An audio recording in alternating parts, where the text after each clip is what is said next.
The Baltimore Ravens are 1-3. Lamar Jackson has a hamstring injury. Derrick Henry has a fumbling problem. And the defense has an injury problem. The question is simple. Are the Baltimore Ravens in trouble? How could they not be, right? The answer's got to be yes. You come into the season with the expectations of being not a team that is going to win your division, not a team that is going to just compete, a team that's going to win a Super Bowl. This was a Super Bowl favorite for a lot of people. This is a roster that everybody touted as one of the best rosters in the NFL.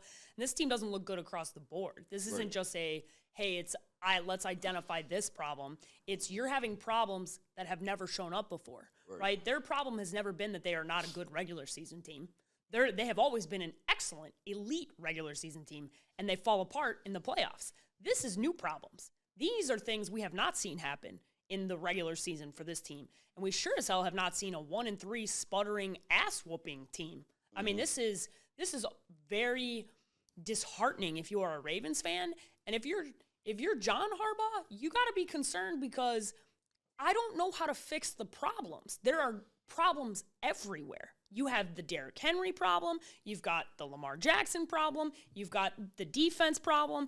I mean, people have wanted to tout that it was just a defense problem. Well, today it wasn't just a defense problem. Offense, yeah. Today it was everybody's problem. Yep. And I think that's the thing is coming into this game, it was like, okay, let's talk about who's going to show up. Well, it was one-sided in who showed up today, and that was the Kansas City Chiefs and Patrick Mahomes. Yeah, so I'm going to be the voice of reason right here. And I'm going to say, are they in trouble? I'm going to say no. I'm going to say, do you like what's going on if you're a Baltimore Raven? No, you don't like it. But are they in trouble? No. And the reason, I'm going to break it down to multiple levels, right? Okay. Look at the entire AFC. The Buffalo Bills are probably the only good team in the AFC East, right? Like I'm talking good. The Patriots, okay. The Dolphins are dumpster fire. The New York Jets are going to jet, right? The AFC North, right? Then you have, obviously, the Bengals and their quarterback situation is struggling. You have the Cleveland Browns. They are the Cleveland Browns. You have the Pittsburgh Steelers, right, who are a good team. The AFC West, you probably can have a couple teams. So here, before you keep going, they're 2 games behind the Steelers already in the division. So it's early to be 2 games behind when you were the favorite. That's why I'm breaking down the wild card scenario, too. Even if you don't win the division, I think the AFC as in totality is struggling. We thought the Houston Texans were going to be a good football team. They're not. Now you can replace them. You said wild card, right? Yes. That's not the expectations were to win the division and win a Super Bowl. Now let me get to this part. All we're trying to do is get to the big dance because I believe with the Baltimore Ravens, and I believe this in roster management or just predictions, period, is that talent wins out. What we're seeing with the Baltimore Ravens is, if we look in the past, right, they've always found a way to lose the game in the playoffs. Right. I actually don't mind where the Baltimore Ravens are right now is because instead of them having that corrective game in the playoffs where you're one and done, where you had that one mistake and then you get bounced out and then you're done with the entire playoffs, you're going through that process in the regular season. So I almost feel like they're working out the kinks right now. That's why I say, do you like what's going on? No, but the Baltimore Ravens have talent. Those guys will come back. The Justin Metabukes, the Kyle Van Noys, the Marlon Humphreys, the Jair Alexanders, they will get this thing right. And then we forget last season, it was the same issue with the defense. The defense started off slow, and then they turned the corner. This is a mental team. This team has mental hurdles that they need to overcome. I'd rather get over those mental hurdles in the regular season where I can have another day to fight versus the playoffs, right, where I have to play, one of these good teams, and then we find a way to lose the game instead of finding a way to win the game. Yeah, but they're flirting with taking too long to figure it out. We're almost October. Yeah, you're 100%. 1-3. You're flirting with, this isn't week 2 anymore. No. Like, we've now seen multiple games with multiple problems and multiple ways to lose. At a certain point, you're going to have to transition to stopping having problems. And that's why I am concerned, is because I am seeing new problems pop up. More injuries pop up. You are, to bank on them getting healthier as this goes along is borderline ridiculous because we know this is football and they're going to have more injury problems. Yeah. They're going to have injury issues. And that's where I go, I don't trust what I'm seeing because this has never happened. Derrick Henry fumbling the ball 3 weeks in a row has never happened. Lamar Jackson showing up in a regular season game and just totally shitting the bed is not. That's the point. He usually shits the bed in the playoffs. For sure. So I'd rather him get it out, like whatever mental hurdle you need to get over it right now, and then walk. And then because this is what I also like too. Let me ask you this. They got the Bills out the way. They got the Chiefs out the way. So those mental hurdles, and you lost both of those games. So I'm not saying getting it out the way like you won, but what I'm saying is playing in those high leverage moments and everybody's watching. You've done that, and because this team has been a mental team. So you're not concerned then at all about the Lamar hamstring injury? Yeah, but he'll get it figured out, and we can talk about the quote. You're not concerned with the guy who's speedy having a lingering hamstring issue when you're 1-3 because they can't lose another game, Keith. I think they can't. So if they go 1-4, you're gonna feel okay next week. No, but I think they have room. I still think they have room for error. If this was the normal AFC North, and if Joe Burrow was still healthy for the Cincinnati Bengals, 100%. I would say sound the alarm, right? Yep. If there were other teams out of the AFC South, if it was the Colts and the Texans out of the AFC South, I would be alarmed by that. But if you look at the AFC, it's kind of down around the landscape. I think when you look in the mirror, you have to fix yourself, right? Like, and that's the thing. When you look at your roster and you say, "Damn, we just not good enough." Then you have a problem, right? When you're going up against teams and you're like, man, we're just not good enough. So, but when you're making mistakes, I want to be able to control the controllables, and I think the Baltimore Ravens can do that. They just have to do it. So coaching wise, put the coach hat on. Yep. How do you fix problems when all three phases of the team have problems that you've never seen before?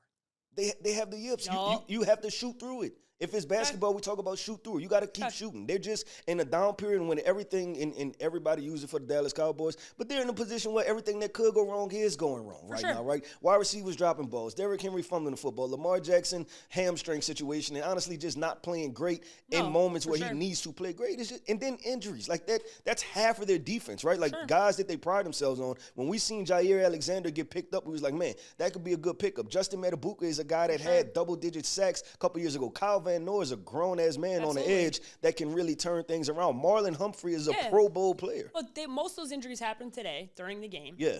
And what I, as a Bears fan, with my entire secondary out, am not going to do is make excuses for anybody. Because the Bears had to show up and win a game on the road. And you can't, there's just, everybody has injuries. Like, it's too bad. Like, you got to find a way to win. That's my point. Like, you can't use excuses.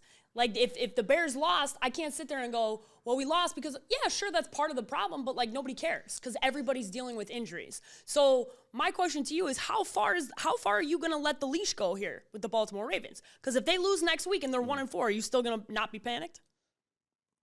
Obviously, it increases per moment. Okay, right? So what's the panic button? 1-4? 1-5? I'll probably panic once we're 1-5. If we're 1-5, because I just wanted to know. Now you're looking at you only could lose 2 or 3 games probably to get in the playoffs, right? Because 2 games you're sitting at 10-7, and you have to win out the rest of the way, right? But I think on tomorrow's episode when we do our power rankings, what we're going to have to do is we're going to have to look at the Ravens schedule to figure out what are we looking at, right? Because this is also a division that although people like to make fun of the Cleveland Browns, the Browns are a tough team to beat. The Packers just went to Cleveland and lost a football game. Yeah. This is a good defense. At the end of the day, this division, the AFC North, it's hard to get a win no matter what year it is. Yeah, but they already have a win against the Browns. So they already chucked that one up. The Cincinnati so they're going to beat the Steelers twice? I'm not buying – let's say they split, right? They go 50-50. And then I'm not buying the Cincinnati Bengals without a quarterback. I'm just like Cincinnati trades for a quarterback. What are you – Russell Wilson? Yeah, of course. Then we in the hypotheticals and different situations. I'm just playing it out. Yeah, that's what I'm saying. Obviously, things change based on acquisitions and what goes on. I just want to know when we're ringing the alarm. I say 1-5. If they get to 1-5, then I'm ringing good with alarm. that. I believe in talent, though. Talent always I agree. Wins this is just stuff we haven't seen before, and it's not 1 game, it's not 2 games, it's not 3. You didn't put a team away in Buffalo. That's one set of problems. Yeah. Then Derrick Henry's fumbling problems. That's another set of problems. The defense not showing up week on week on week. Then Lamar Jackson showing up and shit in the bed. You've got multiple problems showing up week after week after week, and I'm going, okay, now we're stacking problems with the team, and the talent the talent gap is getting worse because you're losing players. Yeah. So now the talent that shows up to play the next game, they're not going to be as talented as they were today. We also know how the NFL is, too. It's who's hot at the right moment. Of course. I'd rather take my lumps in the first couple weeks and then turn it around 100%. And be hot walking into the playoffs. But you don't want to be the Cincinnati Bengals and get cold for so long, you don't even get to the dance. And that's what they're flirting with. Because if you can't wait long enough that you end up looking on the outside looking in because you were so bad in September that it took you 6 weeks to figure it out. This is a Super Bowl caliber team. We're not talking about a team that is supposed to be figuring it out. Okay. That's my problem. So you seem like you're out. So I'm going to preface this question, right? I'm not out. I am nervous. The question was, are they in trouble? They are. Yeah, and I believe they aren't yet. I believe that they aren't in trouble yet. I'm going to ask you, do you still believe they're a Super Bowl caliber team then? No, I don't. Not right now. Wow. Okay. Not right now, meaning right now, a couple more wins changes your mind, or is it philosophy? Is it what you've seen on the field? The question you're asking me is right now, yes. The team I just watched is not a Super Bowl caliber team. And I think it is because I look at the roster and I think they have the talent to show up. I'm just not, and because there's two teams that you compare them to. The Chicago Bears, right? When you talked about the Bears are able to find a way to win, and then the Bears have arguably the worst defensive injuries in the NFL. And 100%. Since the beginning of the year. But the Raiders are not the Chiefs, and the Bears are not the Ravens, right? Sure. Like this is the Baltimore Ravens we're talking about. This is a franchise that always do things the right way. They have a standard I agree. for I'm a huge fan of them, but I'm seeing new problems. Yeah, they have some issues, but like I said, and honestly, the Derrick Henry problem is a new problem, but injuries are part of the game. For sure. The defense struggled last year. The Lamar Jackson situation is a situation that always happens in the playoffs. I'd rather him mentally get through those hurdles right now than a do-or-die situation to where you either have to play well or we go home. At least we know we have another. As long as he mentally is capable of coming through this, because what we haven't seen is Lamar be the underdog and Lamar be the team that's got to scrap. They are the elite team in the regular season. This is uncharted territory for them. That's why I think I like it. Yeah. I like because this team. I get that you like it, but haven't. I want to see it first because we don't know what that is. They're mentally going through we'll see. What they said, they're going through the shit right now. They're going through the shit. And they're going to have to find a way and figure out who they are. They're going to have to scrap. And I'm sorry, I'm going to bet on an all-pro running back in Derrick Henry. I'm going to bet on a Hall of Fame coach in Harbaugh. I'm going to bet on one of the best franchises. I'm going to bet in Lamar Jackson, a two-time MVP. I'm going to bet on those guys to figure it out. I traditionally feel the same way as you, but the original question, I don't know how you could look at this team and not go there in trouble. They're 1-3. They got talent. And Lamar, and the reality is, if Lamar Jackson's hurt, then it's totally different ballgame. Honestly, I don't think he's hurt. I think Harbaugh kind of protected him a little bit and didn't want to send him back out there because they were losing by 17 points at Arrowhead. And they played so many games together as far as him being a coach, him being a quarterback, that when your guy has it or not. Yeah. And I think he sat him down and be like, bruh, this ain't our day. We're going to get back to it and figure it out instead of having him continue to go in the tank, right? Yeah. I think he protected him, which Lamar better bounce back next week then. He gonna bounce back. We'll bounce back. We're gonna stay optimistic. Yeah, but listen, let's talk about talent. And we have a running back, right? And we are running back supporters. Yeah, this is a running back show.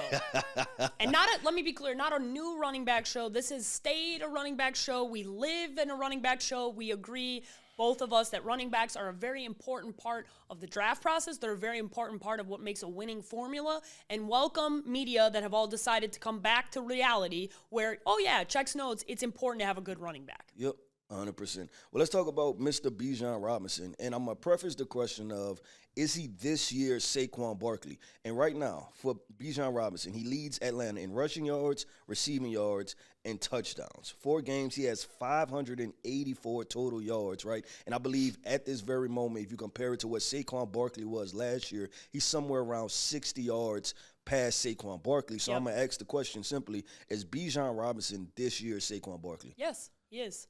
And we have the data to prove it. He is, through 4 weeks, 520 total yards with Saquon, and we're looking at 584 total yards for Bijan Robinson. So you're looking at him, and also you got to factor in they were also in a game where they were down 30-0.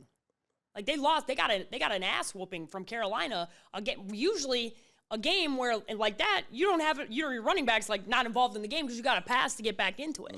And so this is very interesting to me in that the philosophy of the coaching staff has adapted to Bijan Robinson. Although we've got Drake London, although we've got Kyle Pitts, although we've got Michael Penix, philosophically, this team wins by running everything through Bijan Robinson in the same way that the Philadelphia Eagles said, we are going to win philosophically by running everything through Saquon Barkley. And I think that's why when you look at this, you go, yeah, this is really, now listen, is he going to surpass him? If he keeps these numbers up, he will surpass him. And I think that is one part of the conversation. But is he this year's Saquon Barkley? Yes, because the coaching staff has made a conscious decision to make a change in that, yes, it's nice that all these guys were drafted, but do you know who is the best player on our offense?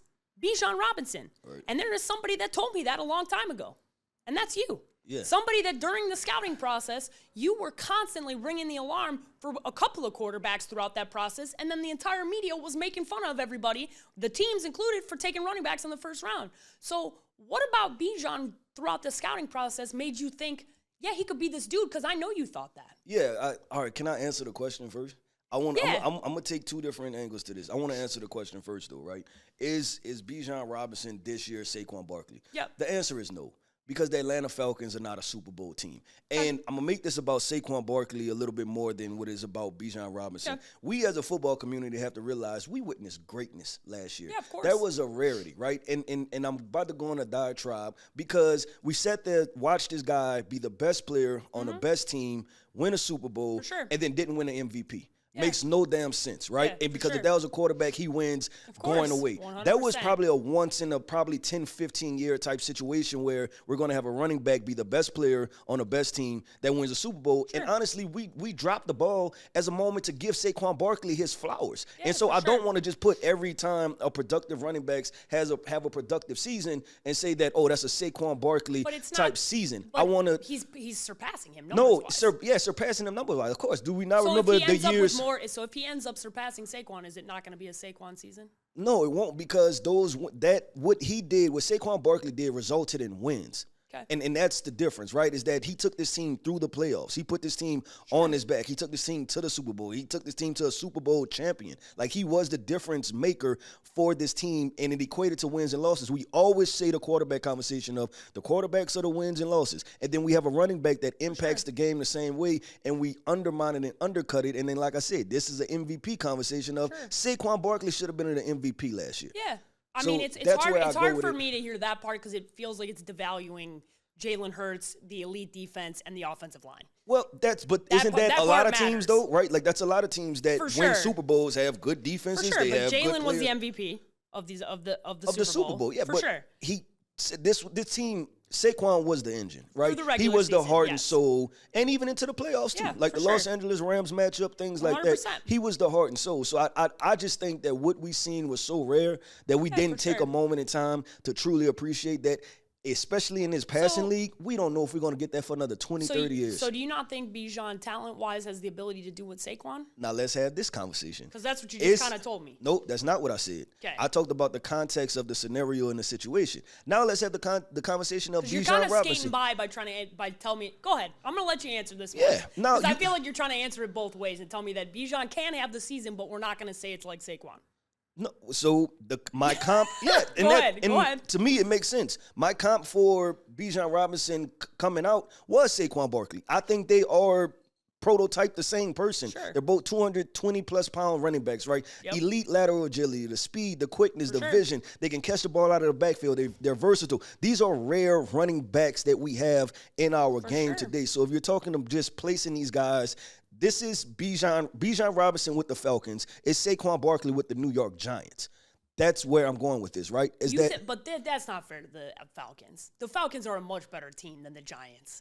The Giants went to the playoffs a couple times with Saquon Barkley. Okay. So that's what I'm trying to say is that when we talk about the year and what Saquon Barkley did, I think there's a bigger picture context of what the entire thing finally accomplished, because we've seen running backs have numbers before. Chris Johnson ran for 2K, right? Sure. Derrick Henry ran for almost 2,000 yards last year, right?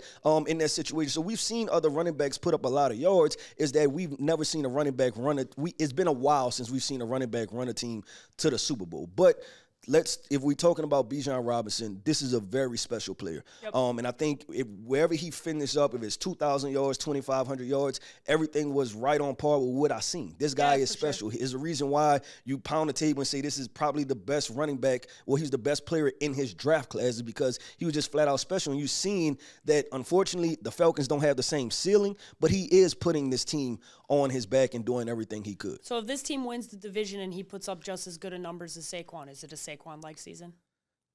Repeat that again. If he goes over 2K. Yeah. And the Falcons win the division. Yeah. Is it a Saquon-like season? What Saquon did last year? Yeah. No. Saquon changed. So can anybody do it? If they run their team through, no, because Saquon ran this team to a Super Bowl. Like, he changed the entire narrative of people valuing running backs. Let's be honest about that. Because everybody was off the train of running backs, and then Saquon Barkley insert him to the Philadelphia Eagles, and then now you have a conversation of, running backs have value. We need a good running back. But to be fair to the Falcons and the Lions, it didn't take that year for them to value those guys drafting them in the first round. No. They were drafted before last year's version of Saquon Barkley happened. So those teams did value running backs in the first round, and they took them. And they did believe in them. So that's why I'm trying to figure out, like, are you just never, is there no way to have a Saquon-like season, effectively? That year, no. Other past years, yes, there's ways to get it. Like, and it's just, he hit the trifecta, right? The question is Saquon-like, meaning, is it like Saquon's season? And I think the answer is yes, because if they win the division, if this team runs through him, which it is right now, and he puts up similar or very close to the same numbers, and Atlanta wins the division, it is Saquon-like to me. And maybe that's because you're interpreting the question differently. Yeah, because I'm looking at the overall success of the entire situation. Sure, for sure. It's just like quarterbacks. We get quarterbacks that put up crazy numbers all the time, and it doesn't equate to wins, right? Yeah. I'm looking at what Saquon Barkley did equated to wins for his football team, and that can't go unnoticed and not recognized. Of course, like I said, but we've seen Bijan's obviously impacting them winning football games too. Yeah, but it is. Where is it going to take them? We'll revisit this conversation. Yeah, 100%. We'll revisit this conversation. You didn't like my answer, but I didn't like your answer. I gave a great answer. Because the draft club values running backs, and my co-host, I think, is having amnesia and forgetting about that. No, I think everybody else is having amnesia about what Saquon Barkley did last year. No, I remember exactly what Saquon Barkley did, and I'm recognizing the fact that right now, Bijan Robinson is 64 yards ahead of where Saquon Barkley was last year. And I'm going, I think we need to pay attention to that because it wasn't, are the Eagles like the Falcons? So it was like, is it Saquon-like? And by definition, it is Saquon-like. You're missing the entire running back conversation. The entire running back conversation was not if running backs can be productive, right? That's not the question that we asked. Here's what I'm trying to say. The conversation about running backs has always been, does a productive running back equate to wins? We've always associated that with quarterbacks. That's why quarterbacks got paid the most money. Don't say us, because we didn't do it that way. I'm talking about we as like the media, right? Sure. Well, let's say they. Let's use they. They've always, the proper pronoun. They've always directly correlated quarterbacks to wins. For sure. Last year, what Saquon Barkley did, he was the guy that was correlated as a running back to wins. That was something we haven't seen in a very long time, probably since the 90s with the Cowboys, right? That it was a premier running back that ran his team all the way to the Super Bowl. And that's what I don't want to be skipped over because we've seen running backs be productive in years in the past, but people have skipped over it because it didn't necessarily translate to wins. And I think that's the argument is flawed because the Detroit Lions need Jahmyr Gibbs and David Montgomery to win football games. They've been a winning team over the last 3 years because they go through their running backs. But what happened in the Commanders game? What were we saying? But did they not have success? So listen, that's the difference. Jalen Hurts didn't have to play well for the Philadelphia Eagles to win. That's Did he my have point. to play well for them to win the Super Bowl, yes or no? Who? Jalen Hurts. No. He didn't have to play well for them to win the Super Bowl. They ran through the Chiefs. They blew them out. Okay. They blew him out, so that's my point. Then you and I are going to have a Jalen Hurts conversation later on. I can't wait. Because I feel like you tell me that you value Jalen Hurts, and you literally just told me he doesn't have to play good for them to win the Super Bowl. That's insane. That's how great Saquon Barkley was last year. All right, well then you just made the argument for everybody else that devalued Jalen Hurts. No, you just made it. Yes, you did. I'm going to revisit this later on. I am speaking to Saquon Barkley. He's playing both sides, is what we call that in media. Everybody, just so we're clear, he doesn't want to pick a side, so he's playing both sides. I picked Saquon Barkley, and I say that Bijan Robinson is... Don't worry, Bijan. Your girl's got your back, okay? Don't worry. We'll see those Atlanta Falcons, right? We'll see how that goes. All right, let's talk about this. We talk about Jalen Hurts, right? Let's talk about a young quarterback, though. Made his first start this week. Probably one of the upsets of the season so far. 100%. They beat the Los Angeles Chargers at home. I want to ask this question. Does Jaxson Dart look ready to lead the Giants' offense into the future? No. Not yet. Agree. Okay, we agree on this one. And I knew we would because if you look at the stat line from today, it's very meh. Yeah, 100%. It's very, and I'm not. And I'll read off the stat line real quick and let you go ahead. Jaxson Dart went 13 of 20 for 111 yards, 1 touchdown, no interceptions. He had 54 rushing yards and 1 touchdown rush. So 111 total throwing yards. Yep. That's very rare in the NFL to be able to win football games by doing 1,000,000%. And don't get used to it. Yeah, don't get used to that, right? You may have another one next week because you play the Saints, but this team philosophically and structurally and from the top down still has a lot of problems. That being said, that does not mean that Jaxson Dart cannot be successful. I am not going to jump on the bandwagon after this victory. It wasn't enough. It just wasn't. You had the West Coast team going East Coast. Traditionally, statistically, gambling, they always talk about those games, right? You also had a couple injuries happen, a couple drops away from this being a loss, and the narrative is totally flipped. That being said, there was some things to like. You like what Jaxson Dart did in the game. Let's see what this looks like 4 weeks from now. After defensive coordinators have a little tape on Jaxson Dart. After they know how they're going to run this. I think for now, Giants fans, I'm going to say this very nicely. Enjoy Victory Monday, baby, because I don't anticipate you guys having a whole lot more of them, okay? That's how I feel. But how do you feel differently? You agree with me? No, I agree with that. Now, I look at this offense and where they're going, and the big thing we have to address, Malik Neighbors being massive. Injured, right? That's another reason why I'm like, we're not even, it's almost not even fair to Jaxson Dart because we're not really going to get a fair evaluation of him throughout the rest of the year. Yeah, the question is leading him into the future. Is now you're asking yourself, what is the future, right? Yeah. And me and Jamie Eisen had this conversation. Everybody glosses over ACL injuries and think that, okay, they immediately come back. But I've obviously torn my ACL in the past, and then just with other athletes, it's almost a 70-30 split if those guys come back the same or take another extra year, or they just never come back the same. I blame Adrian Peterson for that because he's a freak. He's a freak of nature. He literally did the most unthinkable thing by coming back and playing the way he did. Yeah, it was insane. I tore my ACL at the same time, and that's why I was like, you know what, we just different, right? Because like at 6 months, I was just still trying to walk, right? And this guy's playing NFL football. I was like, this is crazy. Yeah. But to the conversation of the New York Giants, I think as hopeful as you may want to be, where do you place the hope in, right? Yeah. Like Malik Neighbors is by far and away your best offensive target. He's injured, right? The offensive line still has offensive line issues. Jaxson Dart didn't come out week one like Cam Newton did in his first ever start and throw for 400-plus yards.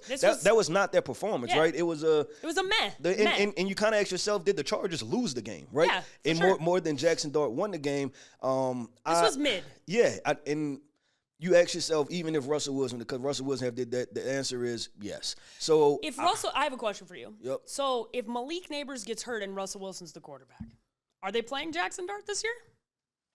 Probably not, because they see no reason to, because he's not going to even have full access to all of the weapons. And I think that's the concerning part. And that's what we've consistently talked about with the Giants, right? And we'll get into this a little bit with Brian Daboll post-game, right? And I know you've seen this embrace. Oh, yeah. And this what this was all about. This was his guy. But it kind of wasn't about Jaxson Dart, him starting. It was about Brian Daboll finding a way to keep his job, right? Correct. And that's why you seen that embrace. But also now, okay, you won this week. Then what happens if you potentially lose to the Saints next week? And then I know y'all have murderous rule. I think they have a couple more tough games, a lot more tough games. They have two Eagles games. It's like in 3 week stretch, they play Eagles, somebody else, and then the Eagles again. Yeah, so I asked myself, what is Jaxson Dart ultimately going to get out of this? Because this season, it's already over. Yeah. The New York Giants with Malik Neighbors was probably going to be a team that was going to have to scrap for a wild card, right? Yeah. With Malik Neighbors and a rookie quarterback. Without Malik Neighbors, you're staring at we're probably going to be drafting top 10 again. Yeah. So sure. I don't know what the direction is for Jaxson Dart.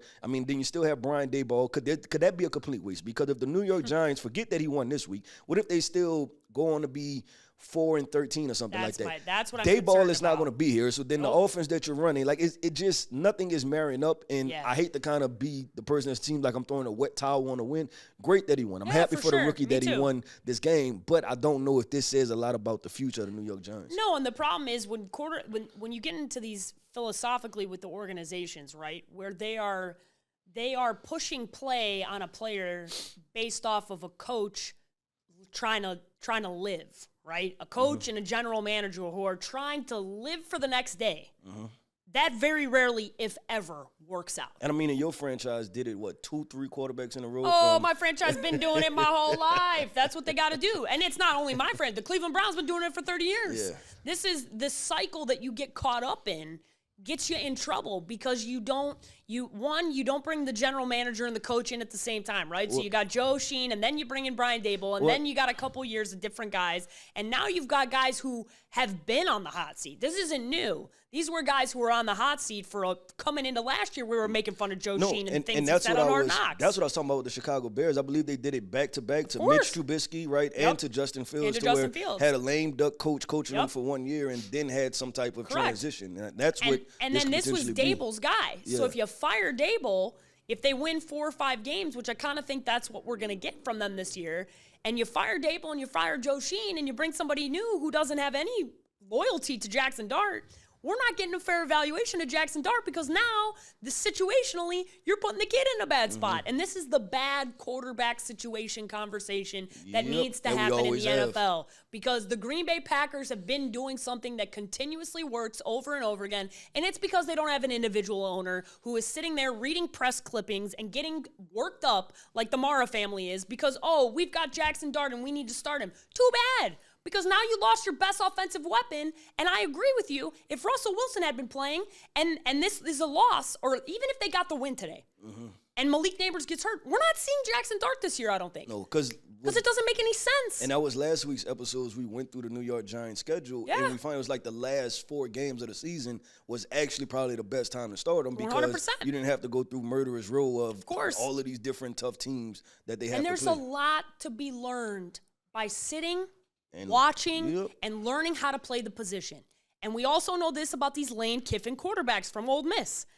This version, I know that he could win like this. That's not the version I got to see. I want to see a 300-yard plus, 3 passing touchdowns game. And I don't know that he can do that. This version, I know he can do. This ain't a winning recipe in the NFL long term. No. You can't throw for 111 yards and win football games. It's not going to happen. So let's see what happens when they have to play football over a consistent period of time. Let's see what happens when they play the Philadelphia Eagles twice in 3 weeks.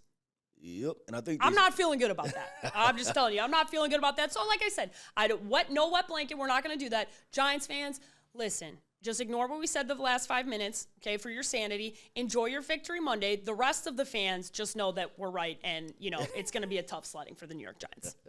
At least you're not the Jets. Yeah, right. There's always that. There's always a silver lining. You're not the Jets. Let's do this. Let's go back to showing these running backs some love, and we're talking rookie running backs. Ashton Genty and Omarion Hampton had breakout performances, right? Omarion Hampton went 12 rushes, 128 yards, 1 touchdown, 5 receptions for 37 yards, and then Genty went 21 rushes for 138 yards, 1 rushing touchdown, and then I believe he had 2 receiving touchdowns. Oh, I know he did. So are these breakout performances for these guys? Is now the arrow trending up and expect more of the same? Yeah, these are breakout performances, especially for Ashton Genty, right? There's been a lot of noise about Ashton, and I kind of made the joke before to Jamie Eisner going into this game. I said, well, it's the Bears' deep rush defense, so it's a good game to get this going on. And sure enough, that's what happened. But sometimes this is just about seeing it happen, your confidence building, and I think that's what Ashton Genty needed, and that's what today was. That's what Sunday's game was against the Bears. It was a home game. So it's a game where he's going to get a lot of love in the market. He even though they lost the game, this was a major bright spot on a kid who's been getting a lot of heat from the media, right? And Omarion Hampton, we've seen some pretty decent performances, but this was another really good performance from Omarion Hampton, being the guy we think he's going to be. I think you're going to continue to see both of these guys play really big roles for these franchises moving forward because you've got 2 head coaches who are committed to the run. Mm-hmm. You've got Pete Carroll and you've got Jim Harbaugh. That's why no matter what everybody else was saying on the outside, philosophically, I know these coaches. Philosophically, I know how they coach, I know how they are, and I know how they motivate their players. I wasn't worried about Ashton Genty because I know who Pete Carroll is. He may not turn out to be, let's say, the pick of the century, right? Like everybody kind of wanted him to be. But Ashton Genty can play football, and today was a really damn good day for both of these guys. The second question that we'll get to, right, is who's going to have a better season. I'll let you answer the first part of the question first. I'm going to probably address both. You want to address both now? I'm going to do both in one. Okay, go ahead. So was it a breakout performance? I'm going to split this up. Yep. For Ashton Genty, yes. I would say I'm probably 75% committed to saying yes, right? You don't think a 3-touchdown game and 150 yards is a breakout performance? Can you let me finish? Let me finish. When you go back and you watch Ashton Genty's film, right, very talented running back, but a lot of his production was based off of missed tackles, poor tackling, right? Mm-hmm. And it was no surprise you said that pregame. He's probably going to be able to take advantage of the Chicago Bears. If you look at what he was able to do previous to these games, right? If you have a good tackling defense, that's when I become concerned because we have to go back to Ashton Genty's draft profile. This is a guy that didn't run the 40. We didn't have a lot of testing measurables on him. So I'm not 100% sure of what type of elite athlete he is. Is he a guy that can take advantage of mistakes? Yes, but that's different from a running back that can capitalize and create his own opportunities. I think that's why I said I think it's a positive sign, but I'm probably 75% there. Let's flip the switch to Omarion Hampton.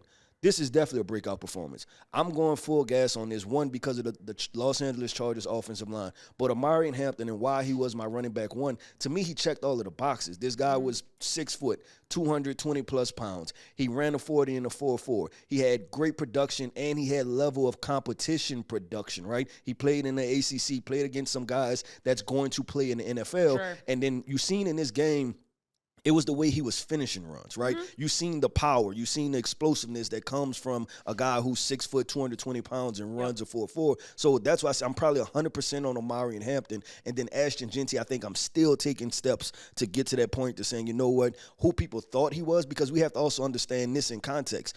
He was a top 6 pick, right? Sure. This guy went.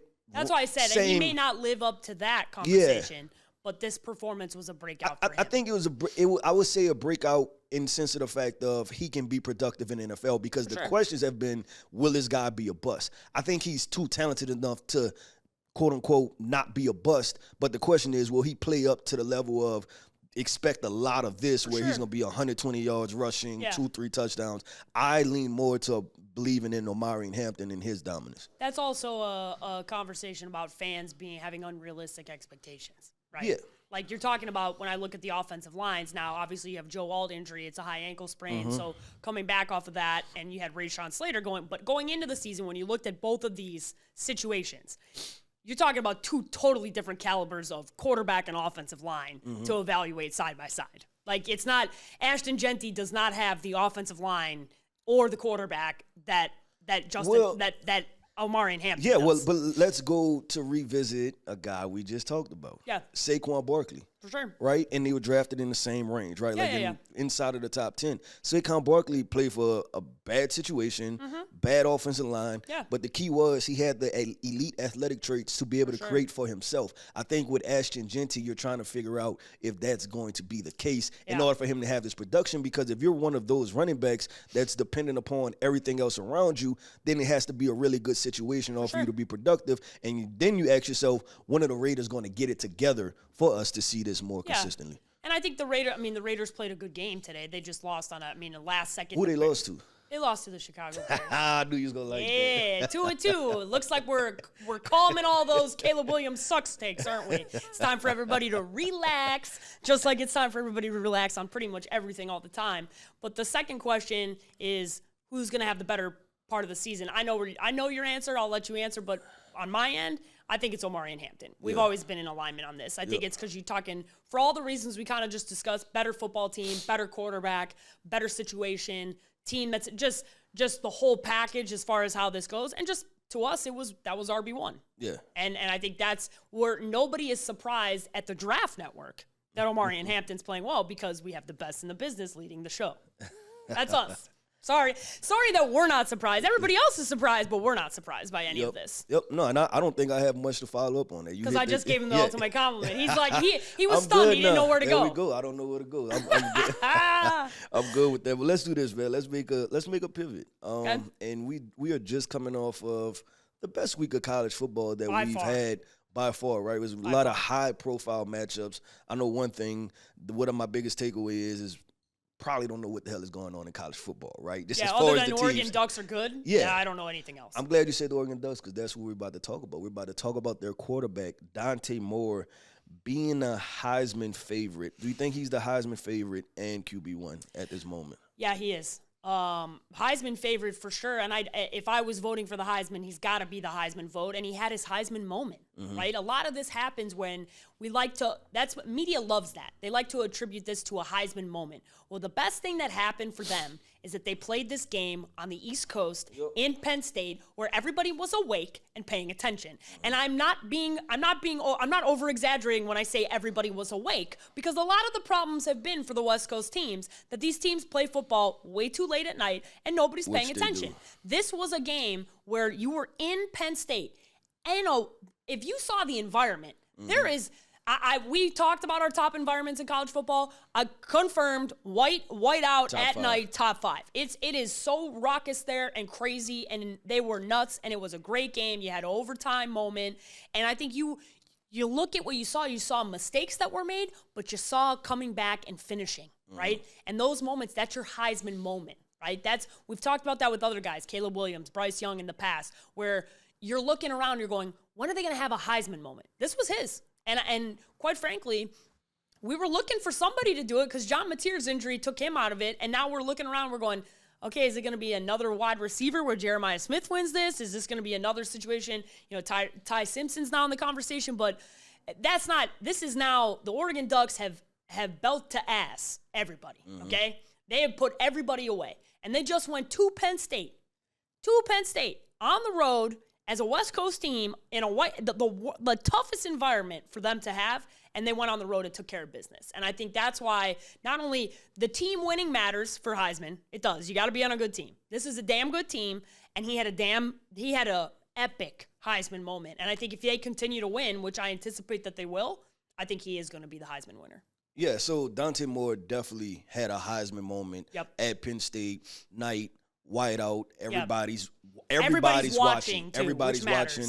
That's when you want the moment to happen. I want to get into Dante Moore, though, and why I'm believing in him as far as a QB1 round and a one. Prospect. Round one conversation is because going into this game, right, his two biggest matchups were Oklahoma State and Northwestern, right? Yep. But and you knew that this was going to be by far his biggest test. And you seen throughout, from quarter to quarter, you watched Dante Moore go through the process of getting comfortable in very chaotic situations. A guy that know that he had the talent, and you can tell that, hey, first quarter, there was a lot going on. For much of this game, it was 3-3, right? Yep. And you watched him grow and progress, and you watch him like, you know what, I'm going to take off with the football, pick up some yards, get down, let's move the chains. The moment when I knew Dante Moore was a flat-out dog was after they scored their first touchdown, and he went over to the rest of the sideline, and he got them hype. And you can tell that he looked around, and he almost had the same moment that his head coach Dan Lanning had, where it's like, you know what, we're walking out of here with the goddamn win, right? Yeah. And that's how I felt about watching Dante Moore, and then they went on, and it was at that moment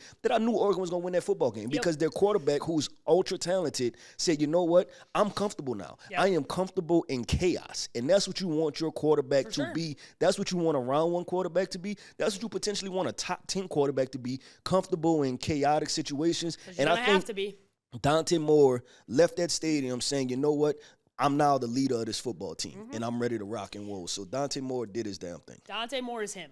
Yeah. That's it. That's the Heisman. That's the man. That's you got the right coach. You got the right situation. And the Heisman moment, as much as fans may not be as aware of this, it's a big deal. It's a big deal. Like, you're not winning a Heisman unless you win a big game on national TV. No, it's just not happening. Yeah, and that's why your point was great that honestly, it helps USC, it helps Oregon the most, right? Yeah. Playing in the Big Ten because now they're going to get those games, those away games, where they have to go into those hostile environments, but they go into them at the right time, right? If this game would have been at Washington and started at 10:30 Eastern time, Pacific time, even if Washington was ranked the number one team in the country, half the country isn't watching it. But because Penn State was ranked top 5 and it was on the East Coast time, and everybody got to witness this young man walk into Happy Valley and walk away with the win, it means a whole lot for the voters. Yeah, there's also just a lot of old school college football traditionalists that don't respect those teams. So they have to go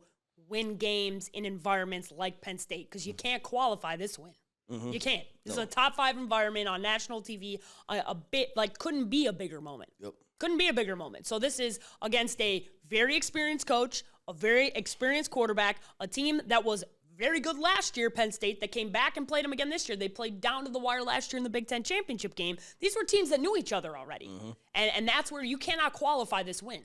You can't. Yeah, I think this was their third time over the past year, right? I think they played each other twice last year. They played each other in the regular season, and then they played, or was it the Big Ten championship? And it might have been a regular season Big Ten championship, and then they played each other again. So they, like you said, they're familiar with each other. They're familiar with each other, and they played each other. Like, this was a huge moment in the Big Ten championship game to get that win, but that was under a different quarterback, right? So now you've got a different quarterback, and this was his moment, and he had his Heisman moment. This was his Heisman moment. Don't get it twisted. And I don't think anybody, quite frankly, there's nobody else that really belongs in the conversation. We have to put everybody else in there because there has to be some other guys. But unfortunately, there has been a lot of lackluster play in college football. A lot of quarterbacks who we expected to play well that have not played well, and it's been meh. It's been very mid this far. And we'll get into that on tomorrow's episode. But I think that's where, if you look at Dante Moore, it's not only that he's been great, it's that the field of play is also not competing against him. Great, yeah, 100%. Well, let's do this. You know how we wrap up the show. Yep, final point, baby. We wrap up the show with final point, so I'm going to toss it right back to you. Paige Dimakos, what is your final point? My final point is that you may have seen a Super Bowl preview between the Los Angeles Rams and the Indianapolis Colts. The last time that the Rams went to the Super Bowl, they started the season 3-1. I said last week that I didn't believe anybody else could win the MVP. I'm retracting that statement. There is somebody else who can win an MVP. His name's Matthew Stafford. And I've always believed in Matthew Stafford. And this version of Matthew Stafford, some of the throws he made today, nobody else in football can make those throws. And I'm talking, and nobody else. He is an elite thrower of the football. This is a good team across the board. They do everything well. And they took the foot off the gas last week when they were in Philadelphia. But they didn't take the foot off the gas today. And on the flip side of this, the Indianapolis Colts showed me something. If A.D. Mitchell doesn't drop a ball before he gets into the end zone, they're winning that football game. And that's why I had a lot of questions. I was like, can I believe in Daniel Jones? I can. I can because today, Daniel Jones showed up to play. Daniel Jones had a big game. And these are two damn good football teams. And it was probably one of my favorite games of the NFL calendar thus far. It was a elite game, two good coaches, two good staffs. Just when you're a football fan, this is everything you want to see. You want to see good defense. You want to see good special teams. You want to see good quarterback play, and that's what we got. We had mistakes here and there, but this was a very well-coached, well-executed football game with the exception of a very bad moment for A.D. Mitchell, who I feel horrible for, right? But at the flip side, you look at this and you go, yeah, these teams could mess around. Matthew Stafford, if he continues to play like this, there's a good chance that this team is coming out when it's all said and done. And I think both teams, this could potentially be a Super Bowl preview, especially since the AFC, who am I afraid of? Who are we afraid of? The Baltimore Ravens I'm not afraid of. The Kansas City Chiefs I ain't afraid of. There's nobody. Probably the Bills, maybe? The Bills? That's it. But the Bills love to shit themselves in the playoffs. That's their favorite thing to do is not show up in a big moment. But I think this is where it's like, man, if you're a Colts fan, wow, you got to be really damn happy. So my final point is one of the best games of the year, could be a Super Bowl preview, and I'm retracting my statement. Matthew Stafford could win the MVP this year, and he very well might if he continues to play like this. Yeah, no, I like that, and I'm going to parlay my final point kind of off of your final point, right? And it's just different roster building, and I'm going to the Indianapolis Colts, right, and their general manager. Yep.